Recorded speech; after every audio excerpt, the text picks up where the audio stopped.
দর্শক মণ্ডলী, আজ আমরা জানব যে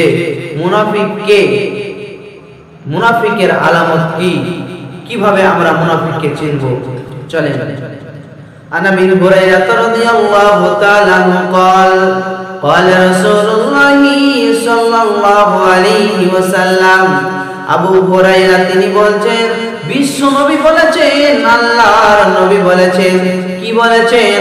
আল্লাহর নবী বলেছেন, আয়াতুল মুনাফিকিন সালাসা, মুনাফিকের আলামত তোমরা দেখতে পাবে, তোমরা মুনাফিকের আলামত দেখতে পাবে তিনখানা। তাদের ভিতরে গুণ থাকবে, তাদের ভিতরে আলামত পাওয়া যাবে। এক নম্বর, আল্লাহ তাবারক ওয়া তাআলা নবী বলছেন, ইযা হাদাসা কাযাবা, যখন তারা কথা বলবে তখন তারা মিথ্যা কথা বলবে, তারা মিথ্যা কথা বলবে। দুই নম্বর, আল্লাহ নবী বলছেন, ওয়াইদা ওয়াদা খালাফা, যখন সে ওয়াদা করবে, এটা কাউকে বলবো না, এটা তুমি বলো, এটা আমি করব। ওয়াদা করবে, আল্লাহর নবী বলছেন, সে ওয়াদা করার পরেও সে ওয়াদা ভঙ্গ করবে, ওয়াদা রাখবে না, ওয়াদার খিলাফ করবে। আল্লাহ নবী বলছেন,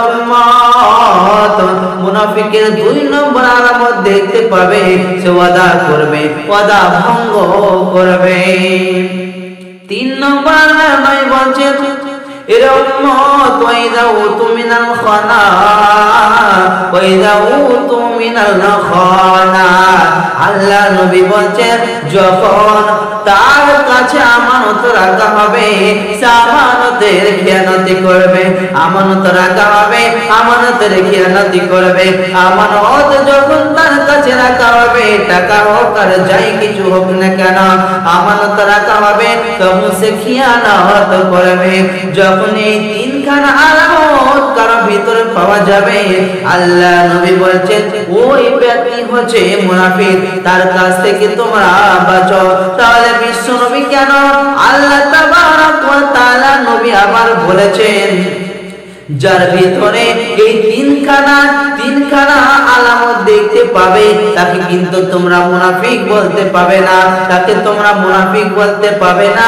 তার কাছ থেকে তোমরা বেঁচে থাকো, কিন্তু তাকে মুনাফিক বলতে পাবে না। তাহলে আল্লাহ নবী কেন মুনাফিকের আলামত দিলেন? কারণ হচ্ছে, তুমি জানো, আমরা নিজেরাই যেন মুনাফিক না হয়ে যাই, নিজেরাই যেন মুনাফিক না হয়ে যায়। এই জন্য আল্লাহ তাবারক ওয়া তাআলা নবী বললেন, রে উম্মত, আমি মুনাফিকের আলামত দিয়ে দিলাম, এর ভিতরে তোমরা থাকবে না, এর ভিতরে তোমরা যাবে না। এই মুনাফিকের আলামত থেকে তোমরা দূরে থাকবে। এই মুনাফিকের আলামত তোমাদের ভিতরে যেন না আসে। আর যাদের ভিতরে এই তিনটা গুণ আছে, তাদের কাছ থেকে তোমরা বেঁচে যাও।